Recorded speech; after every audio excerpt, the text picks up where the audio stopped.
समृद्धि राईजी हामीसँग हुनुहुन्छ।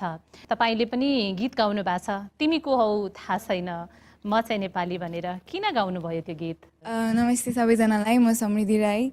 म चाहिँ विगत 10 वर्षदेखि जर्नलिजममा थिएँ, पत्रकारितामा थिएँ, भर्खर मात्रै छोडेको।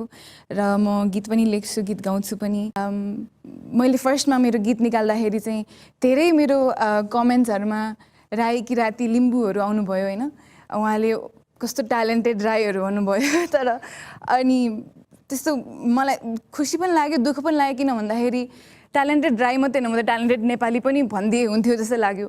र पहिला म मिस टुरिज्ममा नेपाललाई रिप्रेजेन्ट गरेर प्रतिनिधित्व गरेर जाँदाखेरि पनि त्यहाँ म कहाँ जानुभएको थियो? हजुर, चाइनामा मिस नेपाल भनेर मैले मेरो जुन चाहिँ पहिचान थियो त्यहाँनिर, त्यहाँ कसैले मलाई मिस राई अथवा मिस किरात भनेन होइन। मैले पुरा नेपाललाई रिप्रेजेन्ट गरिरहेको थिएँ। सो त्यो हिसाबले गर्दाखेरि पनि त्यो एउटा कुरा। अनि अर्को चाहिँ मेरो फुपूहरूले चाहिँ के भन्नुहुन्थ्यो भन्दाखेरि हुर्केपछि चाहिँ राई लिम्बू केटा नै बिहा गर्नुपर्छ है भनेर भन्नुहुन्थ्यो।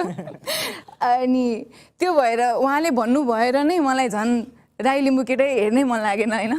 अनि किन त होइन, किन त्यो जातको चाहिँ मलाई त्यस्तो क्राइटेरिया दिनुभयो उहाँले भन्ने हिसाबले चाहिँ यताउता कुरा सुन्दाखेरि कतिजना मेरो थकाली साथीहरू हुनुहुन्छ, उहाँले पनि थकाली नै बिहा गर्नुपर्ने रे, गुरुङ साथीले गुरुङ नै बिहा गर्नुपर्ने रे। यो त त्यति नबुझ्ने कुरा भयो। हामीलाई यति धेरै एजुकेसन मोडर्न युवा बनाएर चाहिँ आखिरमा फलो गर्नुपर्ने पुरानै ट्रेडिसन हो भने त मिलेन जस्तो लाग्यो। अनि यही कुराहरू लेख्दा चाहिँ यो गीत बनेको।